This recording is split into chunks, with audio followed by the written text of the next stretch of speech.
emulator ပေါ့နော် emulator ဆိုတာကဘာလဲဆိုကိုက application တစ်ခုကိုရေးလိုက်တယ်ကိုရေးလိုက်တဲ့ application ကကိုလိုချင်တယ်လို့ဟုတ်ရဲ့လားဆိုတာကိုစစ်ဆေးဖို့ testing လုပ်ရမယ်လုပ်တဲ့အခါမှာကိုက Android application ရေးထားတာဆိုကိုက Android ဖုန်းကြီးဝယ်ရတော့မှာလားပေါ့ဝယ်ပြီးတော့ထည့်ဆန်းရတော့မှာလားပေါ့နော်ဆိုတော့အဲ့ဒါကလက်တွေ့မကြဘူးအဲ့တော့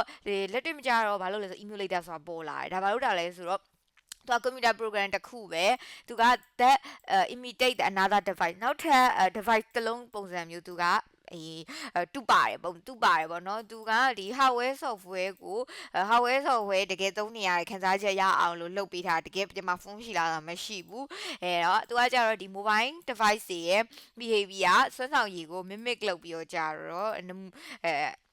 mimic လောက်ထားတဲ့ဟာပေါ့နော်ဆိုတော့တူပါထားတဲ့ဟာအဲ့ဒါကအဲ့ဒီပေါ်မှာတင်ပြီးတော့ run လိုက်မယ်ဆိုရင်တကယ်အပြင်မှာ run နေရတဲ့အတိုင်းပဲခံစားချက်ရမယ်ပေါ့နော်ဆိုတော့ testing လုပ်လို့ရတဲ့ environment တစ်ခုဖြစ်အောင်ဖန်တီးပေးထားတာပေါ့နော် emulator အဲ့တော့ emulator အာ emulation လုပ်တဲ့အခါမှာဘာလို့လဲဆိုကြတော့ဒီ computing resource တွေအများကြီးလိုတယ် memory တို့ storage space တို့ဒါ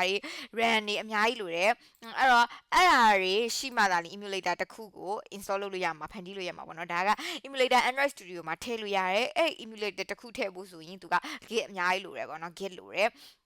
ပြီးတော့ကြတော့ဒီ emulator မျိုးစားတွေအများကြီးရှိပေါ့နော်အပြင်မှာနမူနာဆို BlueStacks ရှိမယ်ဒီမှာဆိုရင် appetize.io ဆိုတာရှိမယ်ပေါ့နော်ဒါဆိုရင် BlueStacks ဆိုတာအပြင်မှာနာမည်ကြီးပဲ free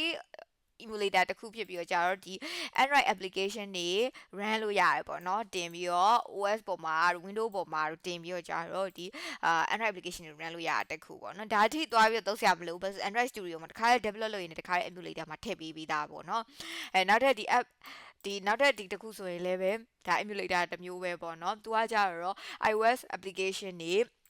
ကိုယ့်ရဲ့ laptop ပေါ်မှာတင်ပြီးတော့ဆန်းကျင်တဲ့အခါမျိုးမှာဆိုဒါကိုသုံးတယ်ပေါ့နော်ဆိုတော့ဒါက application တွေဆန်းဖို့ရအတွက်ပဲလားဆိုတော့မဟုတ်ဘူးပေါ့တချို့ emulator တွေက game ဆော့လို့လည်းရတယ်ပေါ့နော်ဆိုတော့ဥမာဒီမှာဆို Super Nintendo Entertainment System SNES ဆိုကြသူကလုံးဝနာမည်ကြီး game console တစ်ခုပဲဖြစ်ပြီးတော့ကြတော့ game ဆော့ရတဲ့ emulator တစ်ခုပေါ့နော်